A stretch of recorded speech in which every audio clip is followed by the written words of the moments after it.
In 2007, 2008, I was in Pigeon Forge, Tennessee by myself. Used to do that a lot while I was single. And I remember laying in the bed that night about 10 o'clock, not sleepy, and I went to flipping channels and I found this movie on called Sheffy. I had originally went out and found a copy of it, and I've been watching it off and on for years.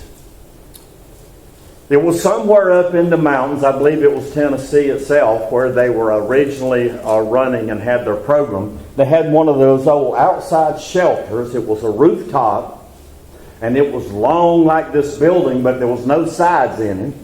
And you just went inside and sit down. And that's where they had the revivals. But there was a lot of lumber, a lot of materials in it.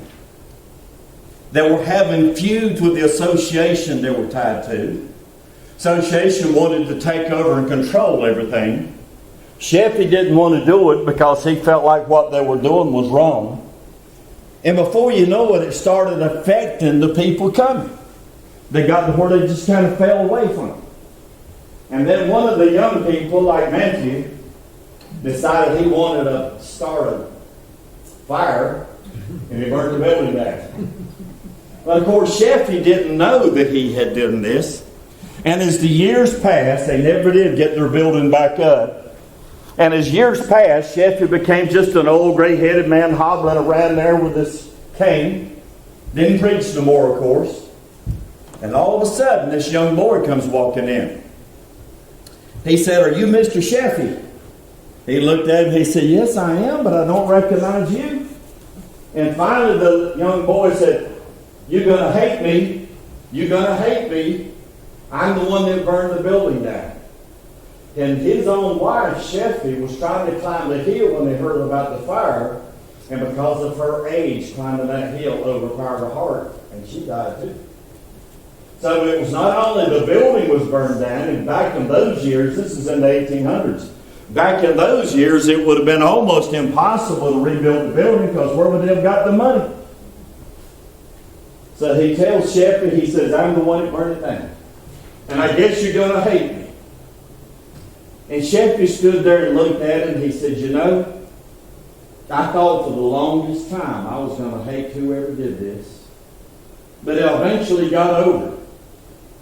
He said, "You really didn't burn the building, even though he did burn the building." And the boy looked at him. He says, "But Mr. Sheffy, I'm the one that burned the building." He said, "Wait a minute. When the people decided they didn't want the church anymore, he took it away from us." Late this afternoon, I got a little note from Lisa, or at least I saw a post that she was doing while I was loading the sermon. Listen closely to this post. I would have never copied it if I didn't think it was very powerful. It says, "I just read on a friend's Facebook, and this really nails it down. 3 short months, just like he did with the plagues of Egypt, God has taken away everything that we worship. God said, you want to worship athletes? I will shut down the stadiums. You want to worship magicians? I will shut down the civic centers. You want to worship actors?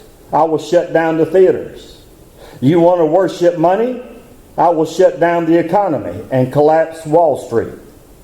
You don't want to go to church anymore or worship me? I will shut your churches down and you won't go to them either." I don't know who put that together, but that's powerful, isn't it? It certainly reminds you of what took place in the plagues. So think about it when you start thinking about playing out, "No, boy, I just got to rest up today and I'm not going to church," or whatever. You better stop and think. I don't believe that was there. I don't care who posted it. It's not even important. I believe that what God is saying, and even through this individual, God's telling us if we don't want it, He's going to take it away. Amen.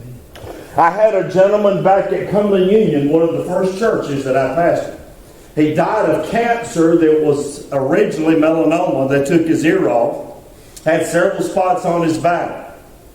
When he got down to the last minute, to where he was in the last hours of life, And he bent down over me, and I told you the story about how the blood would start pouring out of his nose all over my hand because he was so eat up with cancer. But you know what his dying request was? He looked at me and said, Pastor, if I had the strength, I would crawl down on the dirt road out there just to go back to church one more. Amen.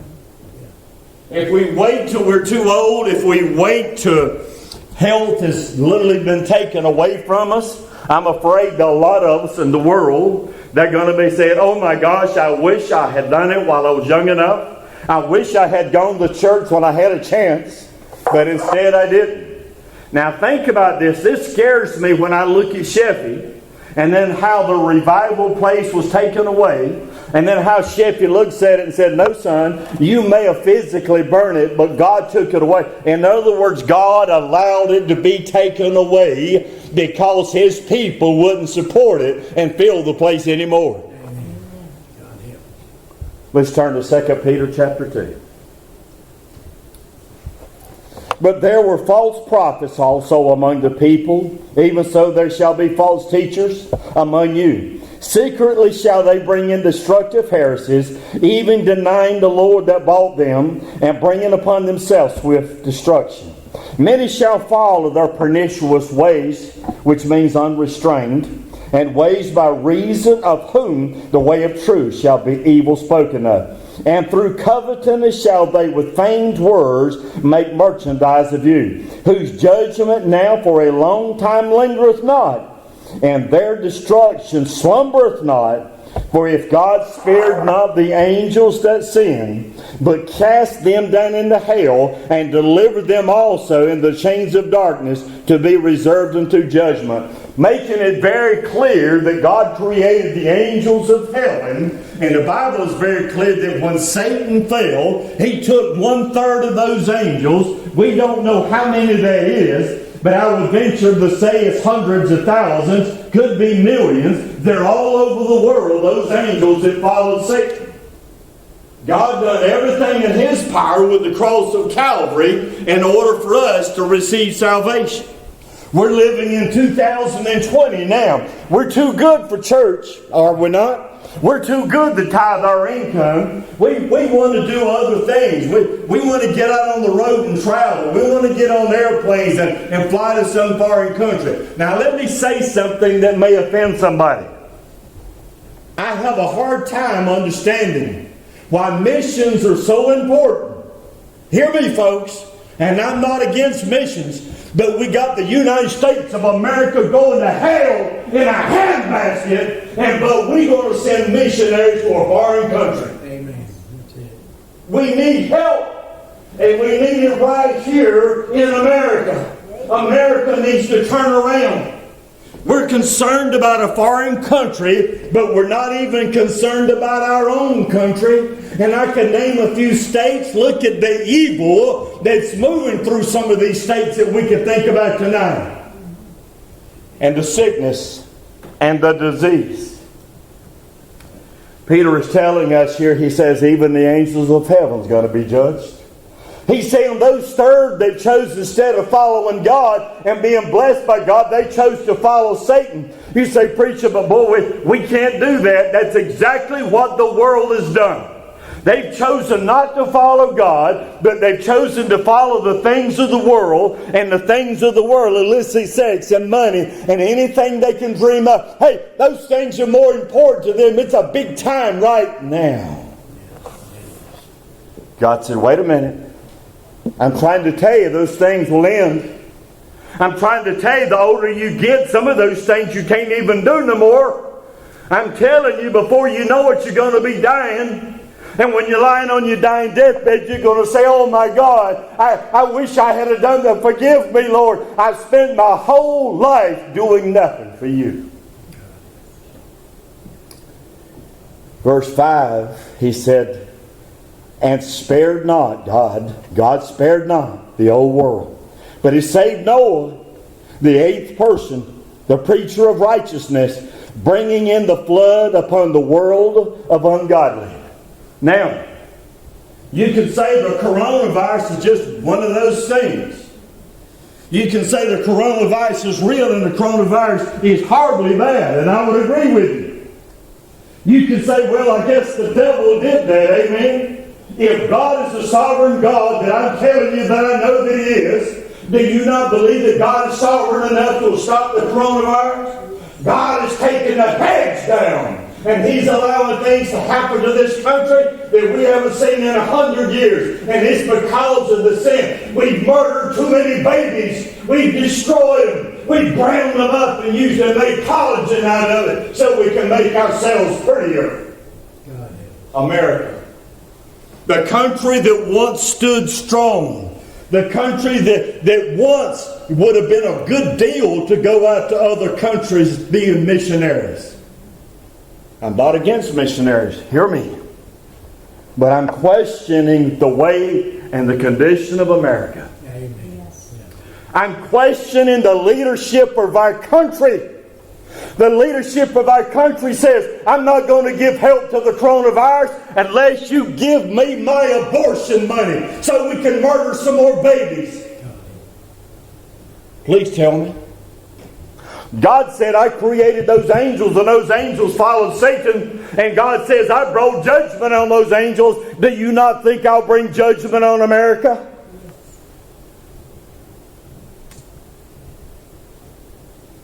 Verse 6, turning the cities of Sodom and Gomorrah into ashes, condemn them with overthrow, making them an example to those that after should live ungodly.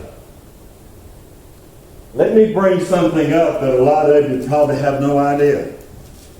And I'm not picking on you, most people don't get into history like that.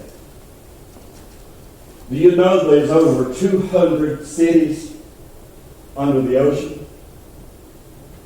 They're there. You can find the replicas, you can find them there. Was it taught in North Carolina history? Was it taught in U.S. history when I was in school? Never talked about it. As a matter of fact, it was almost as if the government was wanting to hide it. They didn't want you to know that this earth had things going on. All of those cities, there's at least 200 different ones in the bottom of the ocean. No explanation. Why were we not told this? Folks, you know what I'm saying? It's all about politics. It's all about what Satan wants in this world and the people that are not smart enough in Christ to understand it. But listen to poor Lot, we might say. But let me say something about Lot. Lot knew what he was doing. I can imagine, because Lot was a believer in God, the Bible is very clear that not only was he a believer in God, that God looked at him as a righteous person because of his faith in God. What happened to him? Why did Lot choose Sodom and Gomorrah? Why did he set his tent wide open to see Sodom and Gomorrah?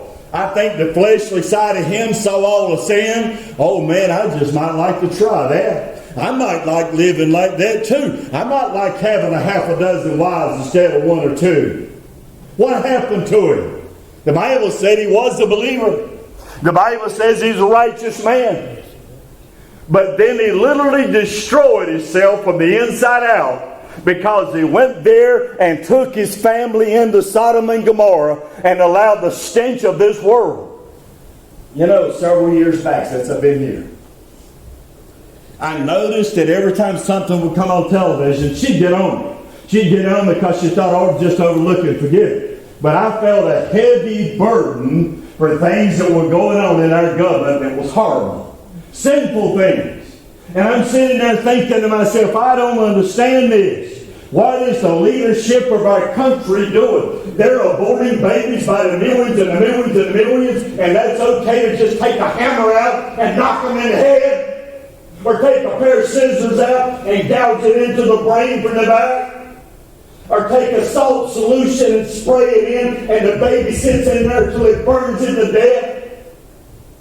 Nobody wants to hear it, do they? But that's what the doctors in the United States is doing. And I thank God for the president that's trying to turn some of it around. He's trying to turn it around. And you say, preacher, the coronavirus? I just explained why.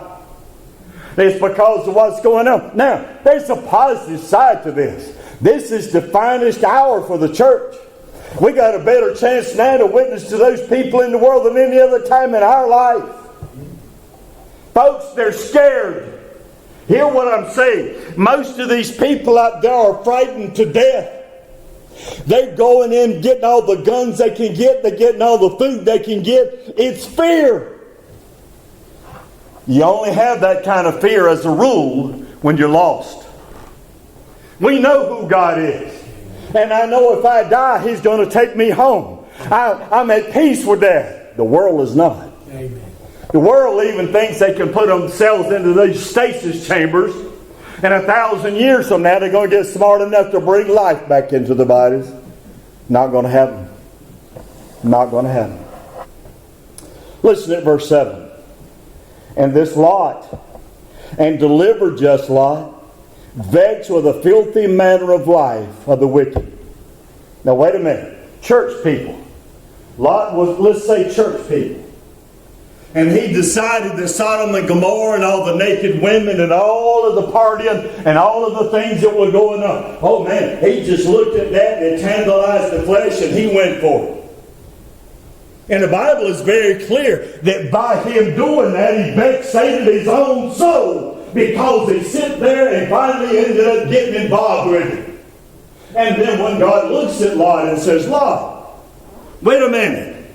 He's trying to witness to the others because God tells him to. But his own brother-in-laws, or brother-in-laws to be, whatever term, wherever area you want to look at in this, they look at him and says, wait a minute, Lot. Who are you? You've been sitting here living just like the rest of us, and you think the holy God's going to tell you this stuff? We think you're lying to us. Why should we listen? You've been living just as deep into this sin as we have. Mamas and daddies. It reminds me of a story I heard once about a man and his son. Something happened. They got divorced and he had a little son that's 7, 8 years old. Could have been 10, who knows. He told his son before he went out the door, he said, son, now you stay here and watch television. I'm going to lock the door, but you stay right here till I come back. They lived in town, so he was going to walk across the street. The kid didn't know where he was going. But what he had in mind was he wanted to go to the bar right around the corner, sit and drink beer for a few hours. Then he was going to come back home. He got to the other side and then he caught something out of the back of his hearing. He heard something and he turned and looked and there was his son. He said, son, I thought I told you to stay home. I thought I told you to keep the door locked. Daddy, I just wanted to go where you go. If it's okay for Daddy, why isn't it okay for the son? I don't care if he's younger. I don't care if he's as old as his dad. The example that we set for our children, folks, they're going to look at us. If my mom and daddy says it's okay, that must mean it's okay. My mom and daddy wouldn't lie to me. I find it interesting. Verse 9. The Bible is very clear, folks. Hear what I'm saying. This could be a time that God purges His church. This could be a time that we're going to find a lot of these big mega churches that are there for one reason, music, having a big time, raising a lot of money. I'm not going to point them out, but I'm going to say there's a lot of them out there. Yeah. And the Bible is very clear in some verses where there's a time coming that God's going to purge His church. He's going to close them up. Maybe He's going to financially destroy them to where they'll have to stop doing what they're doing. Then it says, verse 9, the Lord knoweth how to deliver the godly out of temptation and to reserve the unjust unto the day of judgment to be punished. When we as Christians, we let ourselves backslide. And we go into areas that we know we ain't got no business. And we just think because He's God and a loving God and a caring God that He's just going to let us go. And maybe He'll curve the grade a little bit. You know how God is. God's pretty good, you know. But the Bible says the time's coming, judgment's going to fall. Amen. That's it. And when the judgment falls, and I am convinced, I would have never told you the first service in February, the second service in February, and the third service in February, when I preached on the coronavirus, and I told you then, go back and listen to it, that I thought it was going to be of biblical proportions. And it's just got started. It's just got started. You say, preacher, that's bad news. Wait a minute. It can be God's finest hour. When the church gets on their knees, amen, when the world starts turning around, I believe God's mighty arm can move in and remove that coronavirus overnight. But if we're not willing to listen, they're not willing to start praying. Look at the countries, and I hate to call out states, but the one way out west and the one way up northeast. Look at the lifestyles that we know that are going on. It's lifestyles that I wouldn't want nothing to do with. And we think the God of all glory, the God of all creation, is pleased with this. Verse 10.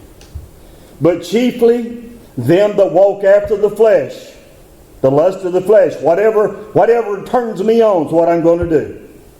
And the lust of uncleanness, and despise government even. Presumptuous are they, self-willed. They are not afraid to speak evil, even of dignities more powerful than they are.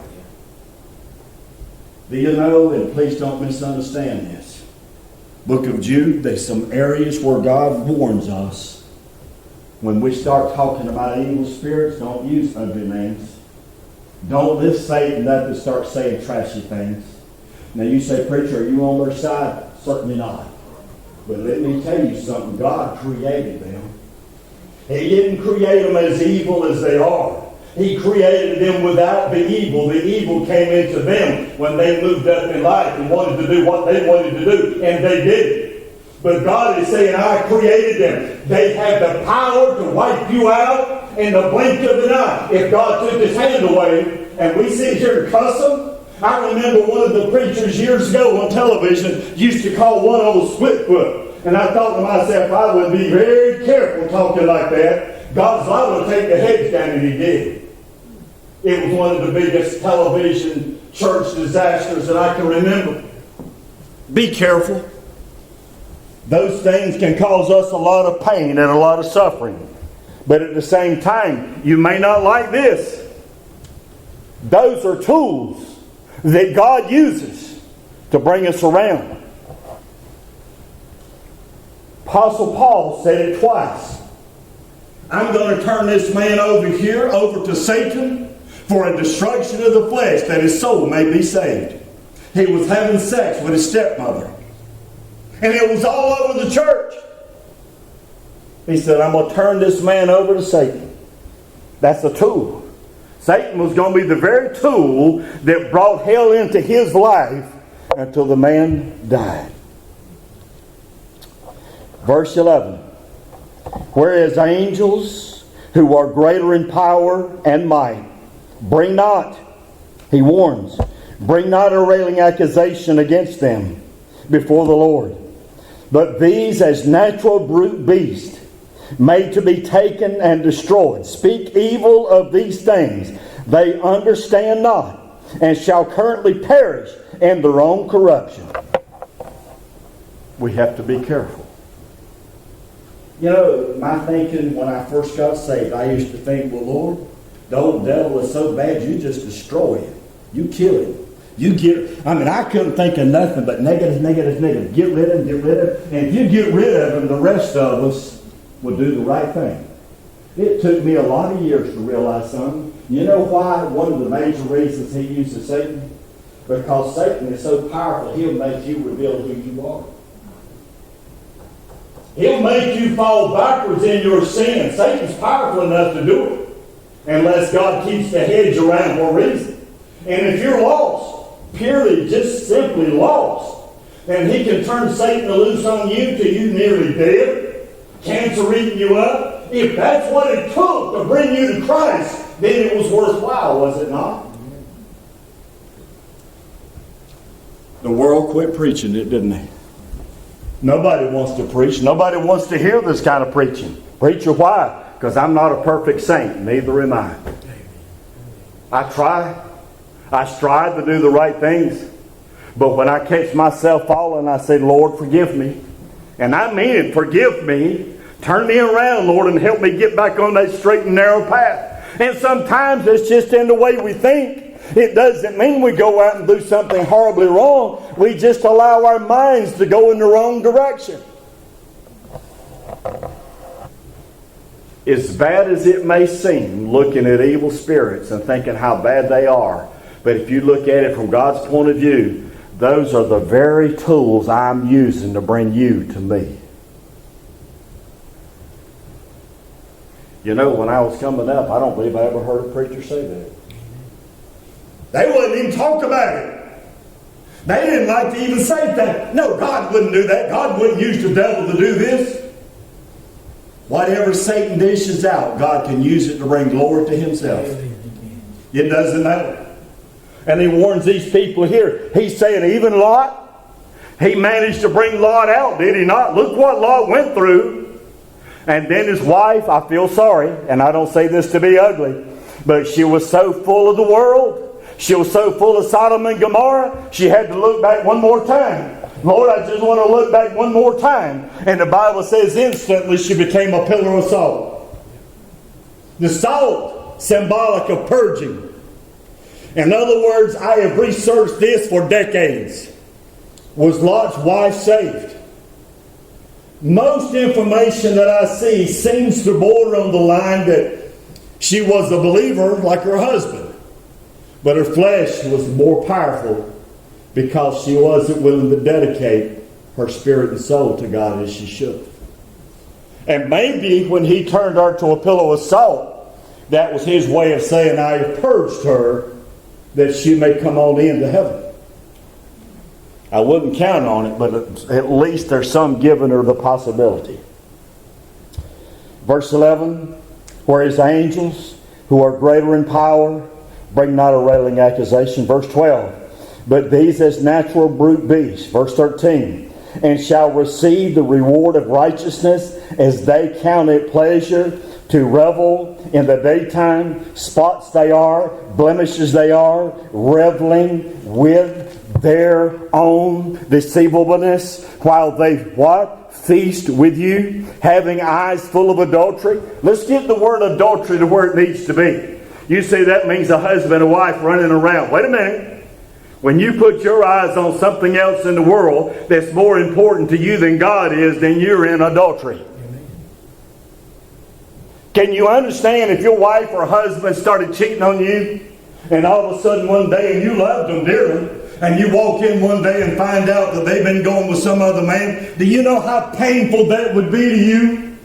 Can you imagine how painful it is to God when He sees that we love something in the world or the things of the world more than we love God? Can you understand the pain that it brings to Him? It's hard, isn't it? But if we look at it, we can understand that it was very, very, very painful. Winding down, verse 14. Having eyes full of adultery. Boy, that's a gorgeous car over there, isn't it? Man, look at that Cadillac. Got enough money, I might even buy me a Rolls Royce. You know, all of the trips that we made to Israel, there was something that really got my attention. All of the taxi drivers, and I mean just about every one of them, drove a Mercedes-Benz. And I thought to myself, this is a third world country. And I asked some of them, because we were out on the streets with them all the time, how can you afford this? We can't afford not to. I said, what does that mean? We can buy these Mercedes-Benz and they'll last 2 or 3 times longer than the rest of the cars. I mean, the taxis are Mercedes-Benz. I'm not talking about old. I'm talking about some that's only a few years old and probably were bought brand new. Money and what it means. Then in closing, he gives us something to look at. He said, verse 15, who have forsaken the world, what we're seeing here with the coronavirus, who have forsaken the right way, they've gone astray, following the way of Balaam, money, and the son of Beor, who loved the wages of unrighteousness, but was rebuked for his iniquity, The dumb, I'm going to say, donkey, speaking with man's voice, forbade him the madness of the prophet. These are wells without water. These are clouds that are carried with a tempest. So to whom the mist of darkness is reserved forever. In other words, they were church people. They were people that proclaimed to know God. And the Bible said the truth was not in them. They never were saved. They never had been born again. They only called the names they pretended to be. And every excuse to turn the church down, close the doors, and don't go to church, it was okay with them. Boy, I get to stay home. Have you ever seen people like this? You too old to go to church. I have. Hey, it's raining outside. We better stay home tonight. I've seen people walk. If that's the way they feel, fine. But when you got to walk around and get 3 or 4 other families to follow you, why? So you'll feel better? I've never seen a church that wasn't in. I try to always encourage people to go to church. I wouldn't pressure, but I would always try to encourage. And there's a reason. I've seen too many people dying. And Brother Wade Spence that died of the cancer, that day he stood in front of me and that blood pouring out of his nose. And I'm telling you, with tears coming down at the same time, he said, Brother Jim, I'd do anything just to go back to that church one more time and hear the gospel.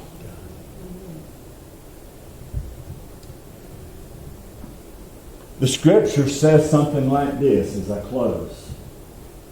There's coming a time that some people are going to seek me, but they're never going to find me. You know, I used to think that if there was an interest inside, that more than likely they'll get saved. And I'm sure there is such times. But he's talking about a great number of people that they ran from God. They chose the ways of the world. They didn't want the church. They wouldn't support it. And so God tells them the time is coming. Like Wade Spence. You're going to wish you were there. You're going to wish that you had read the Word, stayed in prayer. You're going to wish that you had listened to more sermons. When I'm having a bad day, and everybody has them, you know what I do? When I'm in the car by myself and I start thinking the wrong way, you know what I do? When it's in the middle of the night and I'm not sleeping, do you know what I do? You say, preacher, do anything you want. Go in there and play on the computer. Do anything you want to do. I find something gospel. Quite often I'll go to Billy Graham. Ask her. I'll throw Billy Graham up any time, any afternoon. And I mean, some of these sermons I've listened to 1,000 times. But I can re-listen to them. And it starts spiritually feeding me. And before I know it, I'm at peace again. The devil is left because he can't stand the Word. And if you want happiness and joy, stay in the Word. Amen. If you're the kind of person that has never stayed in the Word like you should have, I warn you, it's going to be a heavy battle. And I say it's going to be a heavy battle because the closer you try to move into God, the closer Satan's going to try to move in to push you away. But you've got to convince him that you're not going back off, that you're going to stand your spiritual ground. And whenever he's convinced of it, then he'll at least flee for a season. Folks, let's stand.